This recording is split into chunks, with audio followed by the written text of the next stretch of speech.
নমস্কার, যুক্তি তর্ক সঙ্গে অর্কয়ে আপনাদের স্বাগত। আপনাদের সঙ্গে আমি অর্কপ্রভ সরকার।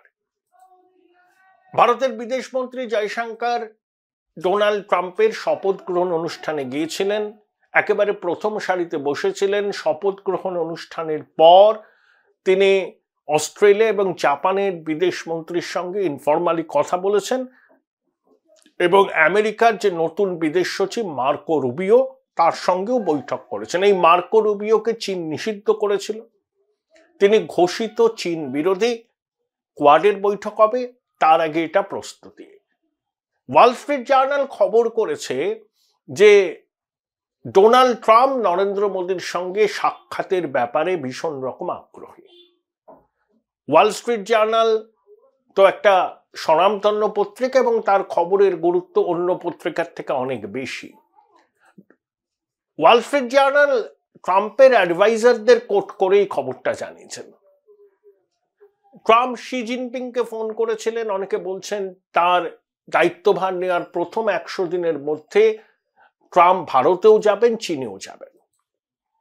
তিনি চীনের বিরুদ্ধে ট্যারিফ ওয়ারের ঘোষণা করেছিলেন, কিন্তু তার পারিষদ তো ইলন মাস্ক আছেন। ইলন মাস্কে টেসলা গাড়ি সব থেকে বেশি বিক্রি হয় চীনে, তাই চীন আমেরিকা ট্যারিফ ওয়ার হলে টেসলার ব্যবসাও ক্ষতিগ্রস্ত হবে। আমার মনে হয় চীন এবং আমেরিকা একটা নেগোসিয়েশন করবে। এখন নরেন্দ্র মোদীর সঙ্গে ডোনাল্ড ট্রাম্পের সাক্ষাৎ কবে হতে পারে?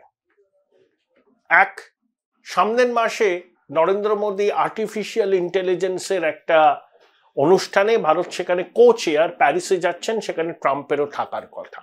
সেখানে দেখা হতে পারে, সাইড লাইনে বৈঠক হতে পারে। 2, ট্রাম্প হয়তো খুব শীঘ্রই হোয়াইট হাউসে নরেন্দ্র মোদীকে আমন্ত্রণ জানাবেন, সেখানে শীর্ষ বৈঠক হবে। 3, কোয়াডের বৈঠক হবে এবার ভারতবর্ষে, সেখানে ট্রাম্প আসবেন।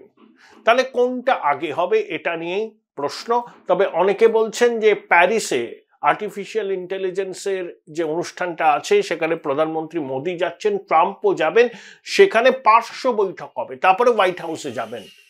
ট্রাম্পের আমন্ত্রণে নরেন্দ্র মোদী সম্ভবত মার্কিন কংগ্রেস সেনেটে তিনি ভাষণও দেবেন এবং এই প্রক্রিয়া চলতে থাকবে, কারণ ভারতবর্ষ আমেরিকা স্ট্র্যাটেজিক অ্যালায়েন্স। অনেকে বলছেন না নরেন্দ্র মোদী কেন গেলেন না ডোনাল্ড ট্রাম্পের শপথে?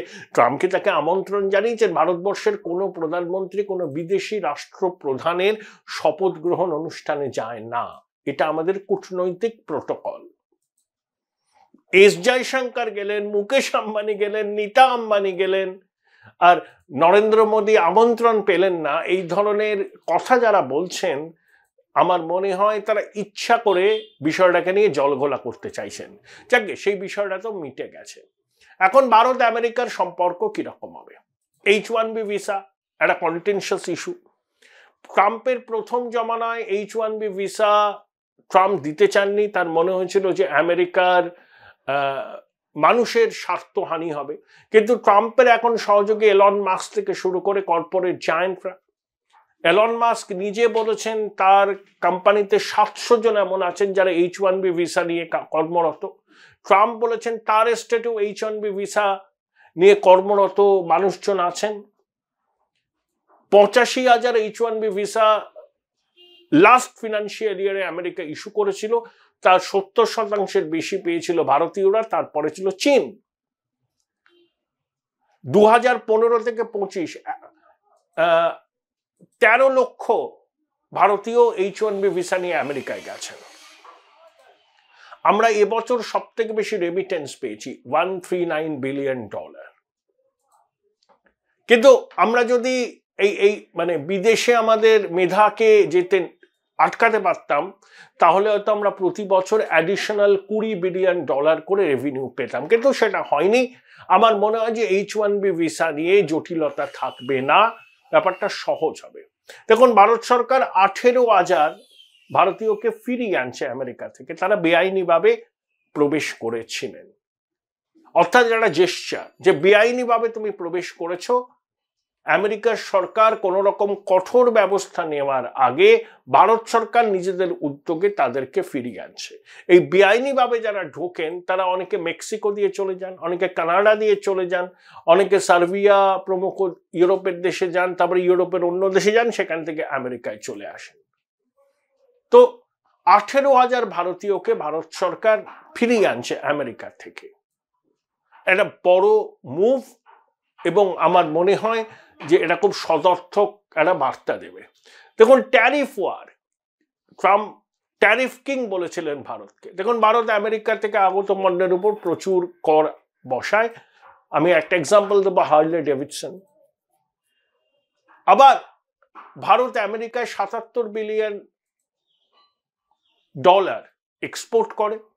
তাহলে আমেরিকা বেশি ট্যারিফ ইম্পোজ করলে রপ্তানি ক্ষতিগ্রস্ত হবে। আমার মনে হয় এখানে একটা সমঝোতা সূত্র বেরিয়ে আসবে, দু দেশের স্বার্থই যাতে সুরক্ষিত থাকে। দেখুন, এখন আমেরিকান কংগ্রেস, ইন্ডিয়ান ককাস এসবের খুব একটা গুরুত্ব থাকবে না।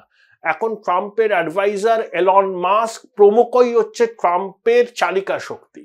ইতিমধ্যে ইটালির প্রধানমন্ত্রী জর্জিয়া মেলোনি মাস্কের সঙ্গে একটা সম্পর্ক তৈরি করে ফেলেছেন। চীনের ভাইস প্রেসিডেন্ট মাস্কের সঙ্গে 19 জানুয়ারি ডিনারে মিলিত হয়েছিলেন। এলন মাস্ক ট্রাম্পের সিদ্ধান্ত নেওয়ার পিছনে অনেক ক্ষেত্রে নিয়ন্ত্রকের ভূমিকা পালন করবে। তাই এলন মাস্কের সঙ্গে সম্পর্কটা মজবুত করতে হবে ভারতীয় এস্টাবলিশমেন্টে, কারণ সেই আমেরিকান ককাস ওই সবগুলো থাকলেও তার কোনো গুরুত্ব থাকবে না। এক ট্রাম্পের যারা ডোনার আর ট্রাম্পের যারা অ্যাডভাইজার, তারাই হচ্ছে ট্রাম্প প্রশাসনের নীতি নির্ধারণের ক্ষেত্রে শেষ কথা বলবে। বিবেক রামস্বামী গভর্নমেন্ট এফিসিয়েন্সি বাড়ার জন্য একটা দপ্তর খুলেছিলেন ট্রাম্প। এলন মাস্ক যার হেড করছেন, বিবেক রামস্বামী সেখান থেকে সরে গেছেন। তিনি সম্ভবত ওহিওর গভর্নর হিসাবে নির্বাচনে প্রতিদ্বন্দ্বিতা করবেন রিপাবলিকান হিসাবে। কিন্তু ট্রাম্পের সতীর্থদের মধ্যে ভারত বন্ধু অনেক।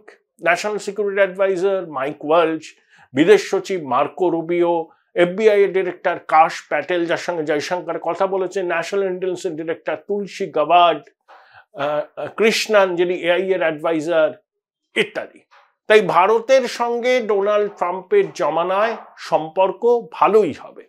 প্রথমবার ট্রাম্প ক্ষমতায় এসেছিলেন 2017 জানুয়ারিতে, মোদিজি গিয়েছিলেন জুন মাসে। এবার মনে হয় আমার তার অনেক আগেই নরেন্দ্র মোদী এবং ডোনাল্ড ট্রাম্পের মধ্যে শীর্ষ বৈঠক অনুষ্ঠিত হবে, এবং ভারত এবং আমেরিকার সম্পর্ক এক অন্য মাত্রায় যাবে। ইতিমধ্যেই ডক্টর মনমোহন সিং এর আমলে অসামরিক পরমাণু চুক্তি স্বাক্ষরিত হয়েছিল। সেই চুক্তির কিছু বটলনেক ছিল, সেগুলো বিদায়ী বাইডেন প্রশাসন সেই জটটা খুলে দিয়েছে। 2, initiative for emerging and critical technology নিয়ে দু দেশের মধ্যে কথাবার্তা চলছে। ভারতকে ম্যানুফ্যাকচারিং হাব হিসাবে গড়ে তুলতে চায় আমেরিকা। তারা চীন থেকে বিনিয়োগ এখানে নিয়ে আসবে। চীনকে ব্যালেন্স করতে গেলে ভারতের সঙ্গে আমেরিকার থাকাটা ভীষণ জরুরি, এবং সেটা তারা করবে। ট্রাম্পের এই প্রশাসন রাডিক্যাল ইসলামের বিরোধী। ভারত সরকারও নির্দিষ্ট নিয়ম আছে। আমাদের দুই পড়শি দেশে রাডিক্যাল ইসলামের বারবারন্ত পাকিস্তান এবং বাংলাদেশ। সেই রাডিক্যাল ইসলামের বারবারন্ত আমেরিকাও রুখতে চায়, ভারতও রুখতে চায়। এই দু দেশের মধ্যে স্বাভাবিক মিত্রতার সম্পর্ক গড়ে ওঠা অবশ্যম্ভাবী। সম্পর্ক আছেই, স্ট্র্যাটেজিক অ্যালায়েন্স আছে, সেটাকে অন্য লেভেলে নিয়ে যাওয়াই হচ্ছে দুই রাষ্ট্রনেতার দায়িত্ব। Join Indian Institute of Hotel Management now. Right choice, right decision.